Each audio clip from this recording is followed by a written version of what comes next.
All right. I hope everyone enjoyed that really awesome intro song from AC/DC. I'm so happy to be hosting this webinar on behalf of Rattle. So I'll quickly introduce myself, and then Mark, I'll throw it over to you to introduce yourself. But to everyone joining us on this webinar today, thank you for joining us. I know there was probably hundreds, thousands of webinars, but you could have joined, but you chose to join this one. So thank you very much.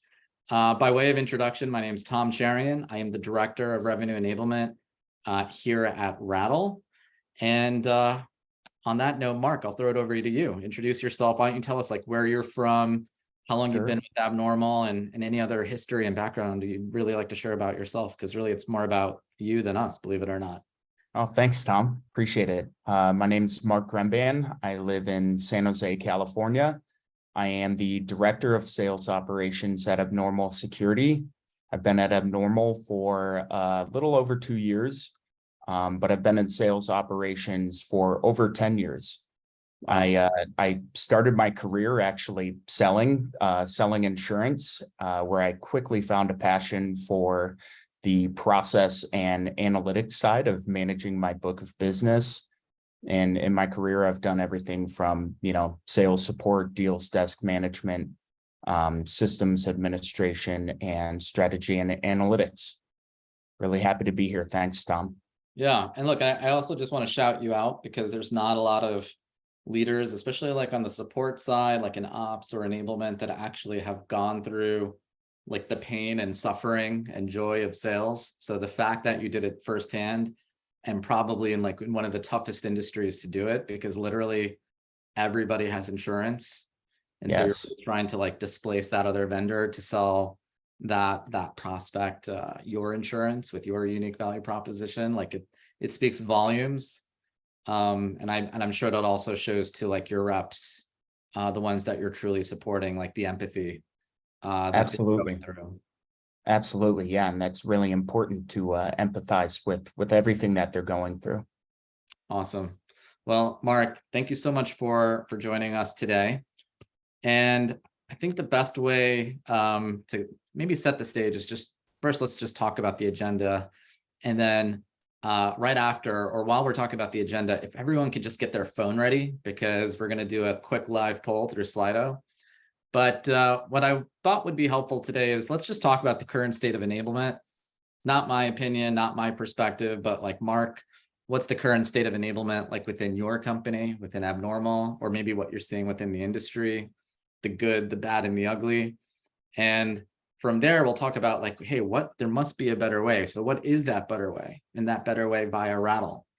And this whole philosophy around not just reacting to what our reps need and then delivering the enablement, but how do we proactively deliver enablement when the reps actually need it, even before they realize that they need it, right? I think this is the ultimate future state that I think every company, that every enablement or ops leader wants to essentially get to. So how do you actually do that? What's that blueprint look like? What does that experience look like? And then some tips and tricks to getting started. So whip out your phones, whip out your iPad. If you don't have one, steal one from your neighbor, steal one from your partner. If you're working from home, steal one from your kids, scan the QR code. And if you could just share in a few words, or even in one word, what are some of the top struggles you have in enablement? I think it'd be interesting to see what is the community actually seeing? While we're waiting for some folks to share, I mean, Mark, I think just off the bat, do you have any struggles that you're currently seeing as it relates to enablement? Yeah, sure. I'd say first, being in sales ops, I have a very ops-minded perspective of enablement. For me, one of the key objectives is to create a well-defined, repeatable sales process, and then train our AEs on that process so they just never miss a beat, right? Yeah. For me, one of the top struggles has been setting the appropriate expectations. And what do I mean by that? People generally want to do the right thing, in my opinion.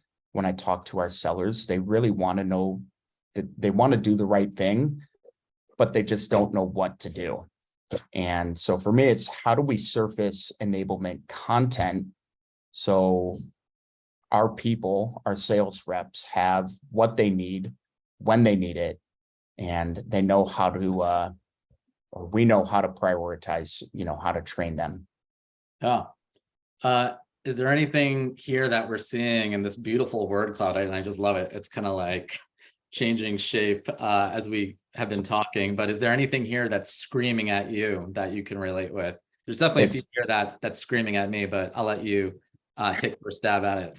Yeah, it's hard not to call out the elephant in the room there with data hygiene. Yeah, that's something that we deal with on a day-by-day basis. And again, for me, the sellers, they want to know what needs to be done. And if you tell them what to do, they'll get it done.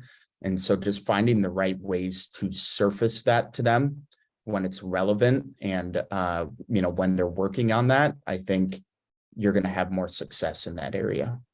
Yeah. I think the big one for me is adherence, being an enablement leader.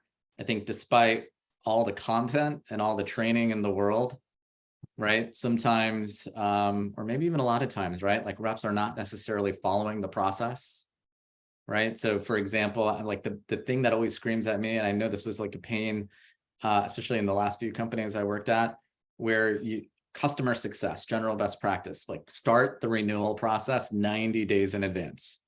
Not 30 days or 15 days before the renewal, because you're literally asking for churn, but please adhere to the process. Start 90 days in advance. Any other things here that you're seeing as a struggle that you can relate with or want to call out? I'm sure a lot of these, would be something that I can relate to. I see scaling in there. Abnormal was in a pretty unique situation, over the last couple of years, and we actually tripled our sales team 2 years in a row. And so you can imagine how many sellers are coming in, and you have your initial onboarding, right? But if anybody's like me out there, I might take in like 10% of what's being said in that initial onboarding. And so I think it's really important to be able to kind of revisit and retrain, make sure that you're hammering down on the really important things for the organization. Yeah. I think before we get to the next slide, I think one other thing I'd like to call out is too much content. I mean, I think that's probably something every enablement leader has to struggle with, because if you're not actually getting that as a problem, that means you don't have enough content. But it's either one or the other. You don't have enough or you have too much. And I imagine as a rep, which we'll talk about later, like how the hell do you remember all that content so you can really do your job as well as possible? I think the last time I checked, none of us are chat GPT bots trying to run through the sales process automatically. So this is great. Let's jump to the next slide. So, I mean, look, it's great talking with a company like Abnormal Security. I think congrats to, first of all, your success, to your company's success. I mean, obviously you're doing something right when you have a good problem where you're trying to where you have been tripling the size of your sales team over the last 2-3 years, like you said. But I think outside of that last slide, I mean, from your perspective, like, what are some things that you see that are currently working today as it relates to enablement and even like the correlation between enablement and RevOps or sales ops and like what's painful, what could be better? Yeah, I mean, like I said, one of the key objectives for me is to have a well-defined, repeatable process. I think we did that really well. We defined our process. We've documented it. We have supporting content. We've aligned our systems to support our sellers through that process. What's been a struggle in the past is enforcing that, right? Enforcing that process, because we didn't just build it to build it. Like, we want people to actually follow that playbook, right? And so ensuring that sales is always using the, to your point, if you're not If you're not creating enough content, you're not going to have that content problem. But ensuring that sales is always using the latest and greatest content that you put together for them. Yeah, I can relate to that too, right? I know from an enablement perspective, myself, the community, right? We're spending a lot of time, energy, maybe even money, building really great content, building really great training programs. Are the reps consuming the content at the right time? Are they retaining that content? I mean, is it safe to say like that's basically the status quo at the end of the day, and there has to be a better way? Yeah, I think so. All right, so let's jump to the next slide. I mean, let's think about it really from the perspective of a rep. Like, what does the day in the life of a rep at Abnormal Security look like, and how are they being proactive versus reactive, in that status quo, especially when it comes to like optimizing their pipeline, optimizing at the end of the day the ability to really close out as many deals as possible and mark that deal as a closed one at the end of the month, at the end of the quarter, and to do that repeatably and at scale. Yeah. Well, I love the image here on the left of the packed calendar, because I really feel like that's the average week for a lot of our sellers, right? They're having so many different types of meetings, whether that's with a prospect and they're kind of early on and having that first meeting, or they're getting into a technical call, or they're, later stage in the negotiation process, different steps to cover at each meeting there, right? Or, if they're dealing with a current customer and they're talking about a renewal or an expansion play, there's multiple playbooks. On top of that, I think, in the market that we're in, there's just a greater need to be more data oriented and to manage your business off of that data. And so I think there's an increasing amount of requirements on our sales reps to justify their opportunities, tighter requirements from their managers for regular updates and next steps on their deals. And so if there's any sales reps on the call, I'm sure this resonates with them. It could be really overwhelming, and you have to be really disciplined to stay on top of it. So, I think we started this webinar talking about like empathy, right? And, I think to everyone on the webinar, like this isn't like just some random screenshot we found on Google. Like this is an actual screenshot of a rep's calendar, but we obviously blurred it out for privacy reasons. But if a rep is doing what they're supposed to be doing, and they have like 4 or 5 meetings a day, back to back with different prospects or customers, like I think going back to like, I'm thinking about that word cloud, and the biggest thing on that word cloud was data hygiene. Like, is there really an expectation that at the end of the day, like they're retaining just even the meetings that they had, and the small things that happened during the meeting, the big things that they happened during that meeting, and really updating their opportunity accordingly, based on just even what happened at the end of that day, if they literally had like 5, 6, 7 meetings that day.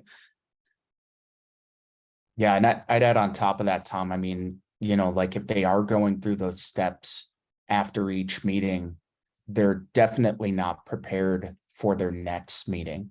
And so I think there's going to be equally a missed opportunity as they're going into their next call, where they're not putting their best foot forward. And no matter how good your solution is at that point, you're going to lose accountability with your customer and credibility. If they're not doing that, it's creating, I guess, unnecessary risk to the deal potentially, and they could just screw up the deal just based on that lack of data quality or hygiene in Salesforce. I guess that maybe there's a missed opportunity for other leaders or even their frontline manager to help strategize and think about what next steps are with that particular account or logo is, so we can remove risk out of the equation, maximize the opportunity. Do you feel like that's typically the case? 100%. Yeah. Interesting. So let's jump to the next slide. We're going to talk about reactive versus proactive. What does this mean, I guess, from an ops perspective, from an enablement perspective? So in your words, Mark, how do you look at being proactive with your reps, or how do you enable your reps to be proactive, specifically within the accounts and opportunities and leads that they're managing, whether they're like an SDR or ADR from a business development perspective, or as an AE, just doing what they can to get that deal to closed one, or even on the CS side of the house where, look, this is the beauty about SaaS. I'm not leaving SaaS anytime soon, right? It's all about not just the new revenue, but how do we retain and grow and expand our existing revenue? Right. Yeah. Yeah.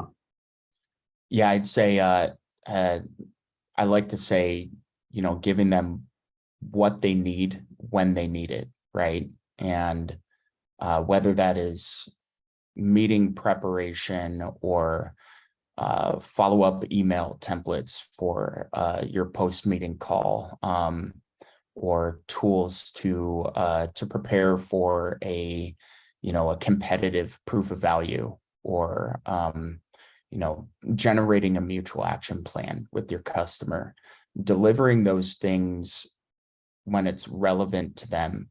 So, if they're coming into a first meeting call, delivering them a view of who are they talking to, like why was this call set up, right? What campaign did this lead come in from? Do we have any notes of where they came from, whether that's from marketing or from your SDR? Basically getting the person ready for that call. And then maybe if you have like a first meeting deck presentation, and you want to make sure that they're using not the one that they saved on their laptop, but using the latest and greatest deck that you worked really hard to put together, pushing that to them right before their meeting, so they're prepared and they can put their best foot forward. So you talked about this concept of delivering, but like, what does that really mean, right? Because I think for anyone, especially on this webinar, that doesn't have the context yet of what Rattle is or solves for, I mean, I'm sure they're thinking like, well, they can just get what they want by accessing Salesforce, or they can get what they want by maybe accessing their LMS, or I imagine a lot of companies have a lot of great content or playbooks like in Google Drive or Dropbox, or in some type of file repository system somewhere in the cloud, right? Where the expectation is for the rep to just click on it, access it, and then do their job. So like, let's double click further. What does that actually mean in your world? Like, what are the reps experience today, actually, when we're talking about proactive enablement, specifically within abnormal security? Sure. Yeah, that's a fair question. I mean, we've got a pretty good content repository set up, and of course, an AE could go into that repository and go find the content to prepare for that meeting. And you could surface that content in Salesforce, but in both those methods, it puts the onus on the seller to go and find that content. And so there's some searching involved, and which takes more time, but it's also, they have to be behind their desks to do that. And we know a lot of sellers are out on the road. They're taking meetings from the road. They're meeting with partners. They're meeting with customers. And so they're not always in the best place to access your content repository. So what are we doing today? We are literally messaging them before their meeting.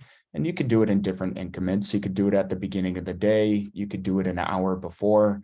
We set ours up a couple hours before their meeting, but they basically get a notification in their Slack. It gives them the context of what we know about that meeting. And then we provide links directly to the things that they'll need to be successful. So again, if it's the first meeting, here's a link to your first meeting deck.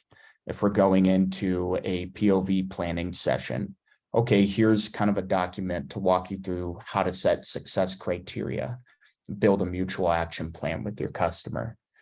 These are the things that we're trying to do to just cut out, the little things that make it hard for a sales rep to prepare for their day, and make it really, really easy for them so they're successful in their meetings. Yeah, that's interesting, right? So if I can paraphrase with what you've just said, you're basically taking data, or maybe that lack of data from Salesforce among like other systems you're using, and then pushing that back into, I guess, Slack, right? That's where your reps live and breathe at the end of the day. Exactly. And they could do it on their phone too. Yeah. So what does that mean like for the rep? I'm sure you've spoken to many reps within Abnormal.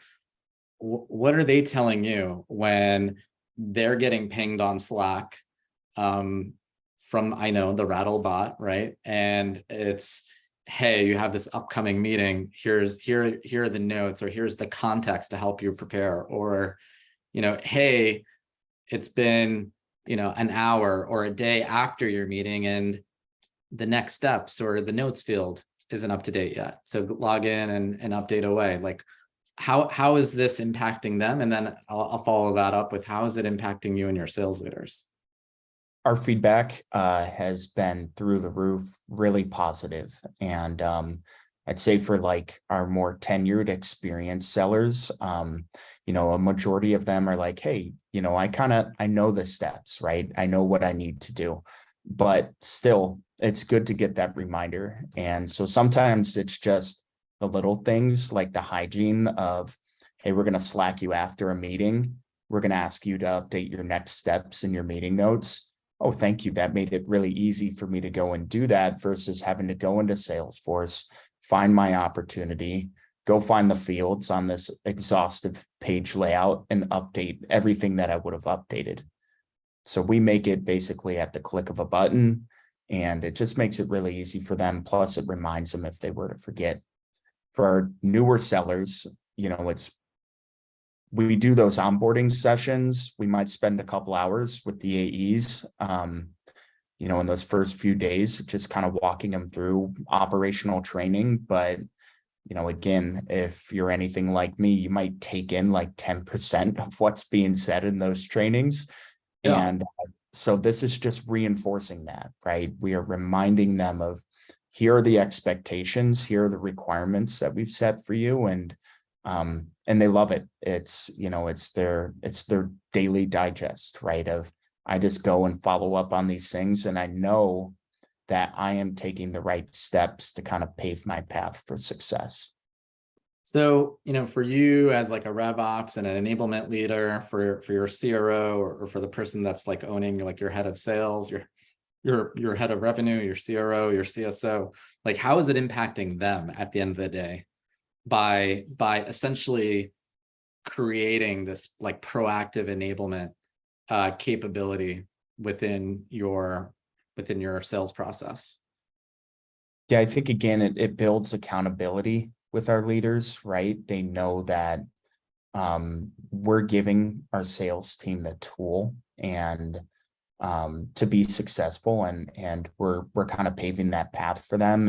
And so really there's no excuses on the sales side. A sales rep can't say, well, I didn't really know to do that, because we're telling them, and we're constantly telling them. And if they forget to do it again, like, we go back and we tell them again. So I think there's like a big accountability aspect to it.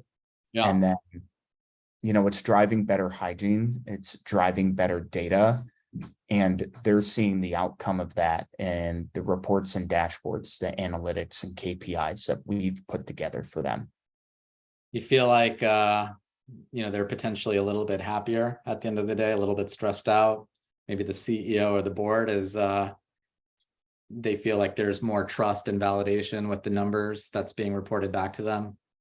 Yes, yeah, absolutely. And I think to that point, it keeps them really tied into like what's happening real time. And so like, we have specific alerts where if some things get updated within CRM from Rattle, that they get that notification right away, and it comes in through Rattle. They can see, here's a focus deal for the quarter. Here's kind of like your, what we would call a market maker type of deal. And this is a pretty like impactful change to that deal, and we can let them know right away. So, they're not caught off guard in the next forecast call, but they can proactively reach out to, the manager, the seller, and get more details if needed. That's awesome. I see a question from Lori. I'm going to actually jump to the next slide and then ask her question back to you, Mark. But I think for anyone else on the webinar, if you have questions, feel free to start pushing them, and I'll try to get through them as we go along. But I think the next slide is going to create that, I don't know if I'm allowed to curse or not, but I'm just going to do it anyway. Like that, oh shit moment where it's like, holy crap, I think we should have done something like this sooner. And like, why didn't we know about this? Why didn't my leaders know about this? And that's okay. Take full credit for this and then get promoted. But let's jump to the next slide, because this is really what it looks like at the end of the day. So, this is one, and again, this was like the big theme, one of the big bubbles from the word cloud about process adherence. So Mark, do you want to just like talk about like what this Rattle is in the context of like a rep getting this in Slack, and what is it that we're actually driving or doing at the end of the day? Yeah, I'd say for us, this has been a big game changer, because every organization I've been at, you have your stages that kind of become a bit of a parking lot, right? And they're usually early on in the sales cycle, and there could be an opportunity there. They could have a pain that you could fix. They could have the right players involved, but a lot of the time, they're missing a next step. It gets a little bit stale.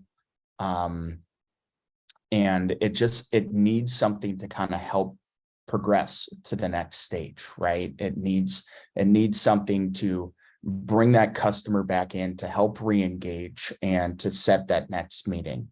And so some of the things that we're doing on our side is talking to the sellers who have been really successful in converting their opportunities and pushing through those gate stages where we sometimes see people have trouble, and we ask them for their best tips and tricks of how do they do that? How do they set that next meeting? And so our enablement team has put together some repeatable content that we can push out to some of our other sellers. And we do that on opportunities that are stuck in stages. We message people, hey, we notice you have an opportunity. It's been in here for 2 weeks. You don't have a next meeting date. You don't have a next step. Here are some things that you might be able to do to kind of re-engage with that customer and get the ball rolling again. And it's been really effective. So this goes to Lori. So she's one of the participants on this webinar. So if a rep is getting this, have any of them shared with you about like Slack fatigue? Like would a rep say like, hey, this is spammy or noisy and I actually want this anymore, like stop Rattle for me? There's been a bit of that. I mean, I'd say there's a couple of things I could say to that. One is everything comes into that Rattle application, right? We do a lot of direct messaging to their Rattle applications. So if they really want to ignore it, they can ignore it. Some of our AEs will use it. They'll let it be until the end of the day when they're ready to go and make those updates, and they'll come in and they'll just use it as a digest. Let me go through one by one and I'm going to make the appropriate updates to these deals. But we have gotten that feedback, and actually we did an optimization of our Rattle alerts probably about 2 months ago, and we decided we needed to reprioritize. So we took those that were really relevant and said, okay, these are your more like real-time, everyday alerts that we need people to take action now, versus here are alerts that are, hey, if it gets updated tomorrow, it's not a big deal. And so we put them in cadences that we staggered through the week. You could do similar things like that. You can also throttle your alerts, in terms of like attributes, right? You could define which opportunities to send an alert on, and which ones you don't want to. And so they could be built in any dynamic way that you can imagine, and gives you a lot of freedom. Yeah.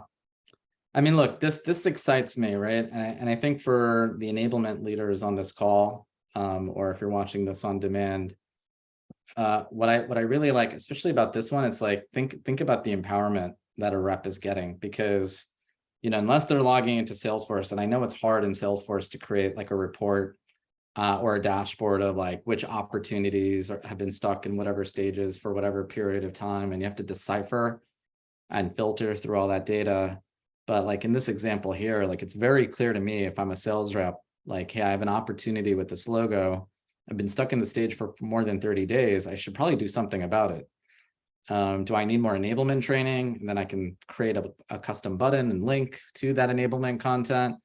Or is it as simple as like, look, I forgot to update the stage, right? Every rep is guilty of that, even the best one. So do I just need to move it to the next stage and progress the steal along? Or, you know what? I did do a discovery with them. It was, you know, we both mutually understood like we're not a good fit for each other at this time, and that's okay. So let me just get rid of this bullshit pipeline, mark it as closed lost, and move on. Because the last thing I want is another alert like this, or just to have you know, this on top of mind when I could focus my time and energy and focus on the rest of my pipeline. Right.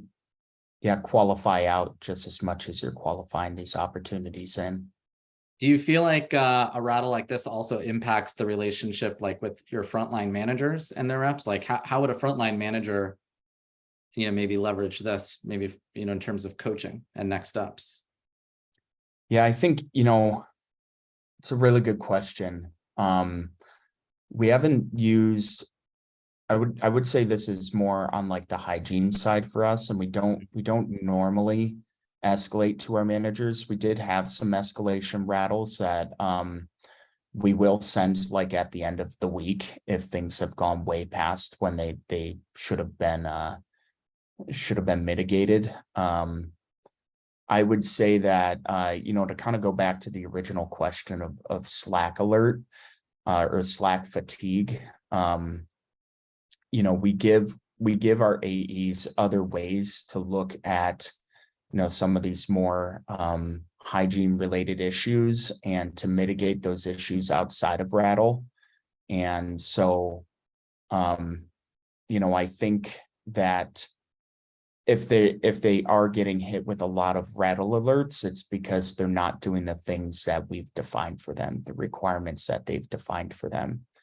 And so, you know, for the managers, it's like we're really only messaging the sellers when these things come up, and they come up over and over and over again. And so, you know, for them, it might be reacting to the fact that you've got a seller who really just isn't doing the right things, right? They're not taking the steps that we need them to take in Salesforce. And so that would be a point of escalation where they might have a conversation with that seller. Yeah, look, I love that. Because you know, even when I look back in my, you know, career and when I was a frontline manager, it's, you know, it's hard having, you know, you want all of your sellers to be better than the week before. And so like, what am I focusing my time and energy during that one-on-one meeting? I think maybe the status quo is like, hey, let's just review your top 3 or 5 ops for the month and let's just get those closed. But I imagine for like a lot of frontline managers and even for the reps too, right? Like, how am I consciously thinking about like how long each and every open up has been in whatever stage for whatever period of time? Like, that's like just an impossible ask.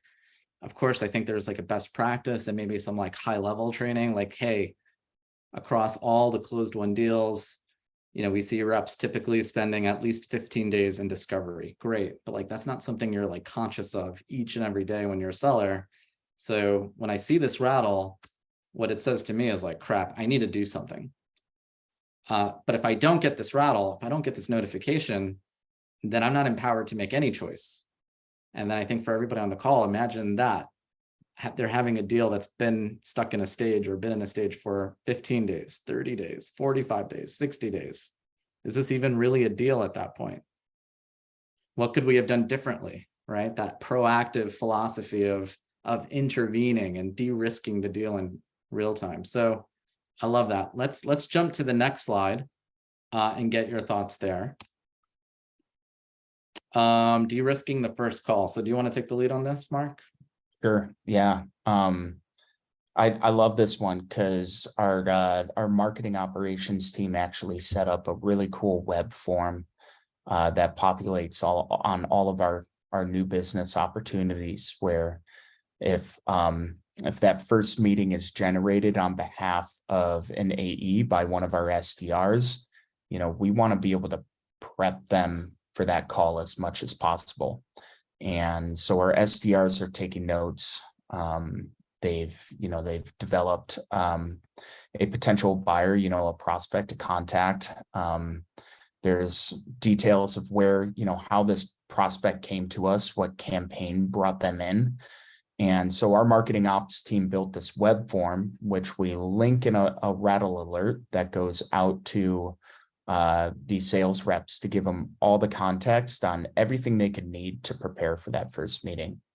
And we've gotten really good feedback. This is something that we've actually rolled out to only specific teams right now, and we're looking to push this out worldwide, but it's gotten really good feedback, and it's been really helpful for getting our sellers ready for their first meeting demos. If you didn't have Rattle, how would they then do this? Like, what would be the status quo or the normal way? And how do you feel like that is just as good as this? Like, what's your take there? Yeah, I mean, I think the simple answer is they'd have to go into Salesforce, find that opportunity, know that opportunity is linked to the meeting that's on their calendar. So there's, it's kind of like relating the meeting on your calendar to, okay, I got to go find the opportunity record, and now I've got to go look for all these pertinent fields and details, and I've got to kind of put the pieces together before my call.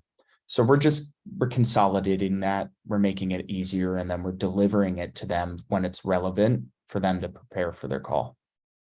Yeah. And what kind of enablement are you providing in real time? So I think in this example, it's like a prep page, but I imagine you could do a lot in terms of like the initial call with the prospect. So how are you approaching that? Yeah, it's that web form, that Marketo web form that we put together, and honestly, like you can handle that within the details of the message too, but I think the web form just gives you like a briefing, and if you really wanted to, you could also print that out and have it with you right before your call. The other thing we're pushing is the first meeting deck. And then we've got some buttons that allow them to update. Potentially that meeting gets pushed and they need to push that meeting date on the opportunity record, or they need to update the stage or add some notes to it. So we give them some quick access links to update their opportunity directly from Rattle. I gotta ask, like, is there like dozens and dozens of like variants of the first call deck that exist? And people's laptops, yeah, unfortunately.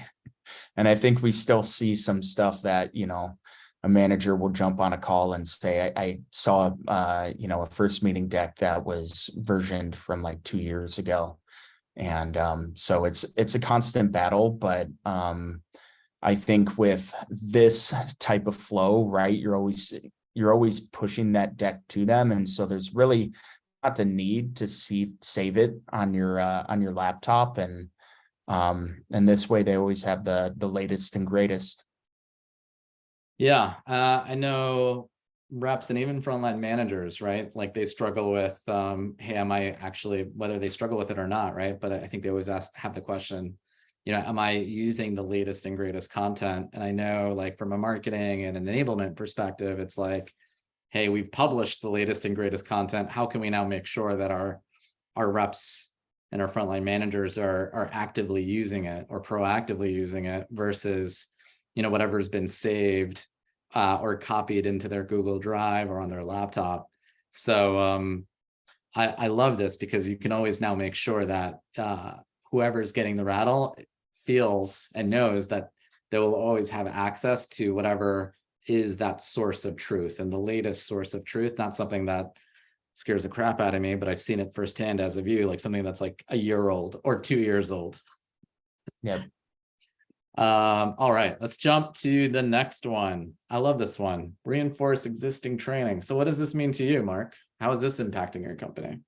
Yeah, I feel a bit like a broken record. I mean, this is like Rattle in a nutshell, right? Yeah. It's you've already pushed out the onboarding. You've taken somebody through, all those training sessions that you've set up when you brought them in. This is just the reminders. It's everything that we've talked about so far, right? Where we are just pushing the most relevant and recent topics to the AE, regardless of the stage they're in on that account or that opportunity, and surfacing that, hopefully when they need that content. And so it's going to be a lot quicker and easier for them to digest. Yeah, I love this because especially for those of you that are on the call, I mean, think about what kind of content you would want to send to your rep or to your manager based on like what data or trigger that they're inputting into Salesforce. So like, I think in this example here, if a rep is entering a discount into the product book in Salesforce or whatever CRM you're using, more than 10%, like that's actually a really good trigger to send them this like negotiations training.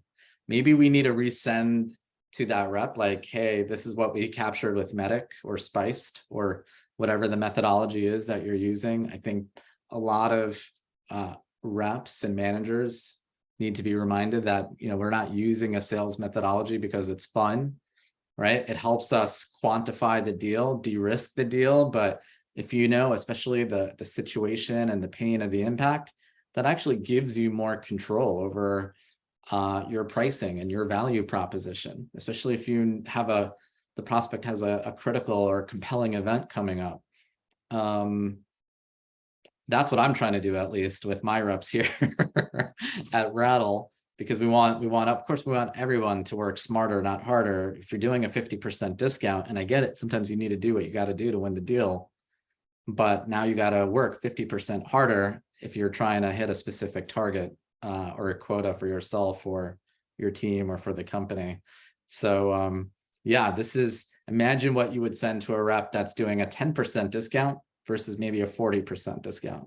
Is it the same type of training and negotiations content? Is it something different? Hopefully I'm getting some gears churning on this webinar.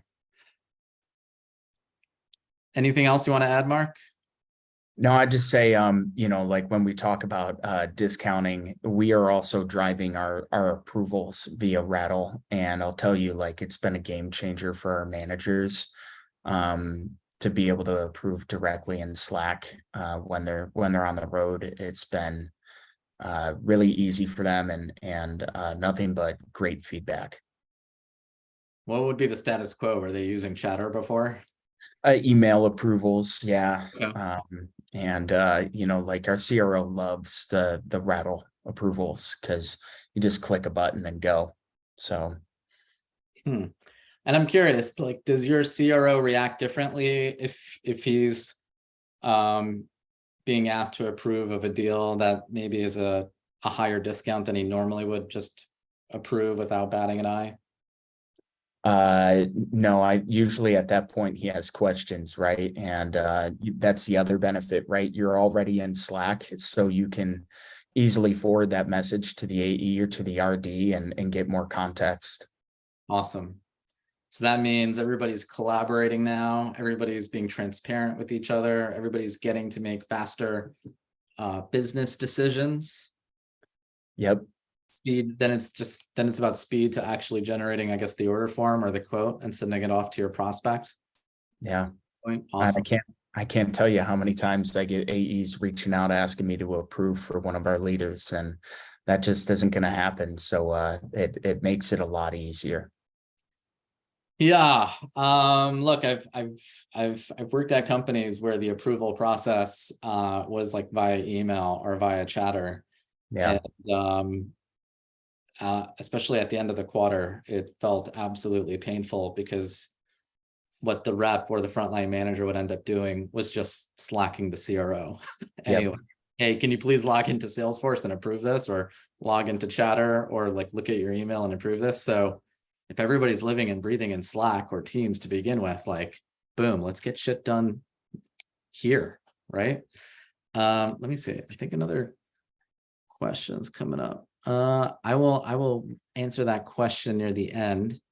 But that's a good one. Let's jump into this one. How about when it comes to like your engineering team, your product team, and Abnormal Security has a killer product, but how are you enabling, like what's the context in this case when the rep needs to also be enabled, like maybe from a product perspective? I'd say this is definitely something we could probably do a better job at. It's a really good call out. You know, I think about when new features get released, we have like an hour-long call for a sales all hands where we dedicate to that feature release, and here's what pricing looks like. And you go through like, 10 different topics in that hour, and you just jam it all in, and you hope to God that everybody knows what's going on and how to sell that new feature and cater it to your customer. And so I feel like, Rattle is a force multiplier with that, right? Because you're going to end that call and you're going to send out content, and maybe, you hope your AEs go to find that content when a deal comes up that's relevant to that feature or that product. We do have some alerts set up that are not based off of the products being added, but based off of the pain points, and we relate, content to those pain points of here's a feature that could solve that pain. And I think that's a really similar use case. It's taking that same content that we pushed out during those enablement sessions, during that very jam-packed hour call, and we're now resurfacing that when a seller actually needs those details. And so this is definitely, it's a very good call out, and it's something that I'm going to take back with me and probably build some better Rattle alerts around it. But it's a good use case. Yeah, this is it's interesting, right? Because I also need to do this too. I know this is a webinar for an enablement within the Rattle product, but we also launched yesterday because we're just going like a million miles per hour, our new meeting intelligence product, where Rattle now connects to Gong, and we can actually summarize those meetings and then push the summary back into Slack. So maybe, Mark, if you're interested, we'll probably have to upsell you on this. No Yes. discount. But for a rep, it's like, hey, if the prospect is interested in that product, from my perspective in enablement, I want to enable them like, hey, here's the persona content as it relates to the product. Here are the discovery questions you can ask as it relates to the product. Here's the pricing and marketing materials like one-pagers or Google Slides or whatever to help you push this product to the next stage. And look, maybe the content is different at the discovery stage versus maybe the POC or POV stage or the proposal stage. So again, you can get pretty crazy pretty quickly. But for everybody that's on the webinar, think about it from a proactive standpoint versus hoping and praying that your reps are actually going to seek out and find this content, if they can find it, wherever this content resides within your company's infrastructure.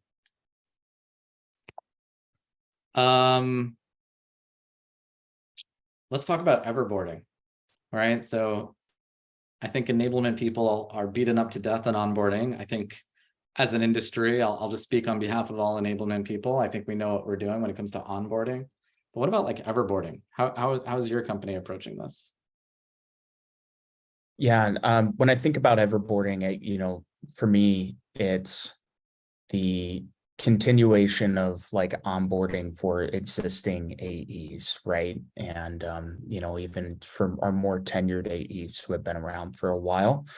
And our processes are changing, and this could be just as complicated, if not more complicated, than a new seller coming on board, because now you're taking somebody who's who's been through the previous motion and just got used to that, and you're trying to change that behavior and get them to buy in on this new and improved playbook or sales motion. And so again, like we treat a lot of our sellers in the same way, whether they're new or existing. We're always surfacing the same content to our sellers, and it creates a motion where we are constantly like onboarding and training and giving them the tools that they need to be more successful. Love it. We did get a question from someone, which I'll take, because I think it definitely relates to this. The question is, how are you tracking LMS training content in Rattle if they viewed it? To simply answer that question, Rattle does track engagement in terms of how many clicks or views that the Rattle notification or signal has appeared to the rep. But like what you really want to measure as an enablement leader is not how many times did they click on the button to the enablement content or the LMS content, but even within the LMS platform itself, whatever you're using, right? That's going to be your real source of truth in terms of, hey, how many times did my rep view the course or complete the course? So think about it from an enablement perspective of like, hey, in this context, new product was released a week ago. Did you complete the product training course in the LMS? If not, here's the link to it. Or, hey, here are the discovery questions you can ask as it relates to the product. If you want to use Bitly, you can. Or if you want to just look at the analytics, whether those discovery questions live in Google Sheets, Google Slides, whatever, those tools provide analytics as well. But Rattle also has those analytics. So there's a multiple ways to do it, but I think the advice I would give to to our participant here is you want to look at if it's LMS content, you want to look at the LMS itself to give you the analytics and confirmation you need that someone, let's say like Tom Cheriyan, actually took and completed the course. So let's just like wrap up, and then we're going to open it up to Q&A. So if you have questions, feel free to ask now. But I think for everyone here on the call, I want you to think about like where are those opportunities that you can start optimizing today, right? As it relates to your sales process, as it relates to your sales or revenue enablement practice, right? We kind of led today talking about reactive enablement versus proactive enablement. So what can you do today to start being proactive with your reps? Right. And think about the systems of record that they're using, like Salesforce, Gong, whatever tools, how can you ensure that they're getting the right data or the right insights at the right time so that they can make better decisions throughout their sales process, right? Literally within the opportunity. Now, look, I'm an enablement leader. I think the majority of you are enablement leaders. Of course, we need to still do things like role playing, pitching, the traditional things that help people get confident and get the feedback that they need so that they are doing those things well. But if a rep has a deal stuck in stage for 30 days, how are you helping that person out? Or, hey, a person just added a new product into the opportunity. How are you making sure? How are you giving your CRO the confidence that that rep has the access to the latest and greatest content for that product, for the stage that they're in? And once you've figured those things out, start mapping it out. Throw it in a Google Sheet. Doesn't have to be sexy, but start thinking and start building. If you have questions, feel free to ping me. Mark might be a good resource too, but I don't want to have millions of people pinging Mark. But I mean, feel free to at least connect with us on LinkedIn. I love asking and answering questions from the community. And if you feel like Rattle is a good solution or fit, I mean, please check us out. I think what you'll find, and this was the biggest reason why I decided to join Rattle, was there is no other solution like this. This is a completely new category. This is a completely new problem that we're solving. And Mark, I just got to ask, like, what would it mean to you if you didn't have Rattle tomorrow? I would at least need a team twice the size to chase down all the hygiene issues we'd be dealing with, all the process issues that we'd be dealing with. It's again, it's a force multiplier for us, and it's been incredible. Do you feel like it's giving abnormal security a competitive advantage? Yeah, I mean, in terms of just like internally how we manage our process, and how we prepare for our meetings, and just putting our best foot forward when we're on calls with our prospects and our customers, I'd say absolutely. I know from the feedback from our sales reps that they love the things that we're doing, and a lot of them have said that this is some of the best systems and process that they've seen in their careers. So I feel pretty lucky to be a part of it, and to be able to take credit for rolling out tools like Rattle has been great for me. I love it. That's such great feedback. If you have a question, again, whip out your phone, whip out your iPad, whatever device you're using that has a camera on it, scan the code, or you can just type in the code manually at slido.com, and we'll share these questions live in front of everyone. But I did get one or two questions from the webinar chat. So first question is, I'm just going last upward. Can we integrate HighSpot with Rattle to push content to sellers, or can Rattle host content to share with customers? So I'll answer that since it's more of a product question. Rattle doesn't actually host any content. We do connect to different systems of records. So I think in the case with HighSpot, if the content is already hosted in HighSpot and you have those unique links within HighSpot, what I would do is think about, okay, what kind of trigger are we creating? Maybe it's a rep adding a competitor to the opportunity. Maybe it's a rep staying in a stage longer than they should be. Maybe it's a rep by the time they get to, let's say, the POC stage, there's only one contact in the opportunity. Maybe they should be multi-threaded. Maybe we need to make sure that we're getting and sending to them some multi-threaded training content, or whatever the context is. And if that asset, if that content, if that video is in HighSpot or wherever else, you can, I'm just going to jump here, but you can like literally link to the content. So all of this is custom. The other thing I'll call out, because it's not necessarily obvious, but you can also have reps update fields from Rattle back into Salesforce. So there is this bi-directional capability with Rattle. So something to think about too, right?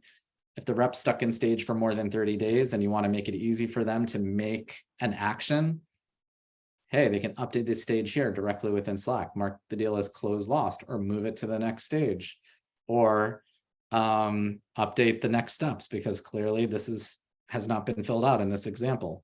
So there's many things to do. And I think that's also part of the value proposition of working really with the customer success team at Rattle, right? We can take that collective wisdom from Mark and the hundreds of other clients that we're working with, and literally share with you, like, what are other companies doing? What are other clients doing? And enable you right off the bat with some of those best practices. Other questions? The next question are, what are all the integrations that are required to get this going? That's a good question. At the very least, first of all, check our website for our latest and greatest in integrations. But today we support Salesforce and HubSpot. And in terms of the communication platform where your reps are living and breathing in, that's Teams, Microsoft Teams, or Slack. Now there's other systems we connect to, like Gong. So we can actually push not only like, hey, the call happened and here's the link to the Gong recording, but now we can actually summarize those meetings. So yes, we are using ChatGPT. And yes, it's not just a meeting summary, but it's feedback on what the rep did well, feedback on what the rep could have done better, and really helping multiple folks that want to see that opportunity closed understand like what happened during the meeting, what didn't happen during the meeting, so everyone can de-risk and strategize what we need to do next. And you're doing that directly in Slack, which is great.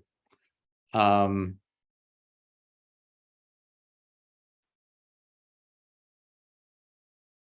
see one person here. Other questions? Feel free to post. What kind of pre-effort is needed to set up Rattle? I mean, Mark, were you involved in the initial purchase and implementation of Rattle? Yeah, absolutely. How long did it take for you to get your first Rattle? To really see value?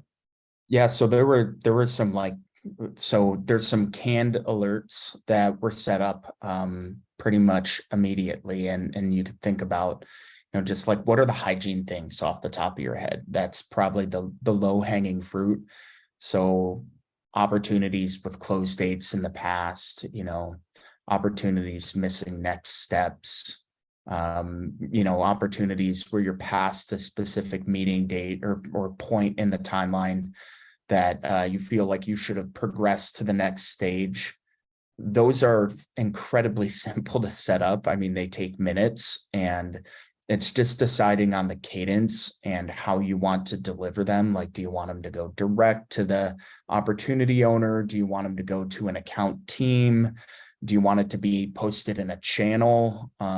There's a lot of little things that you can do to kind of like dynamically set that up for your own internal use cases. But again, like, all the paths are really quick.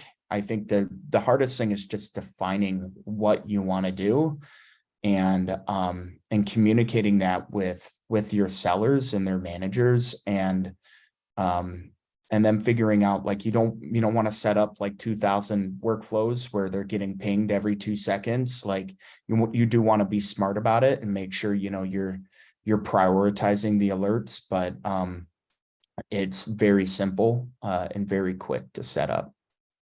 Yeah, I think if I can be PC about it, I think if we did charge like an implementation fee, our clients would feel ripped off, because the time to value after you purchase it, it's like literally within minutes, you're creating your first Rattle. So yeah, within the first day of using Rattle, you can literally be up and running. When I started out Rattle a few months ago, I was a little bit intimidated. I'm like, crap, I got to learn this new tool, this new platform. But literally within minutes, I was creating my first enablement workflows within Rattle, at Rattle, or for Rattle. And yeah, the time to value is pretty damn quick. Like, there is no professional services needed. You don't need to work with a third-party vendor. If I can make the comparison, it's probably just as easy as Zoom. And I think we're past time. So again, to everyone that's on the webinar, thank you so much for attending. Have a great rest of your day. If you have any questions or comments, ping Rattle, ping one of us on the panel. We're more than happy to help. And on that note, have a happy and safe week. And thank you again for your time today. And thank you, Mark, for joining us. Thanks, Tom. Thanks, everyone. All right. Have a good day, everybody.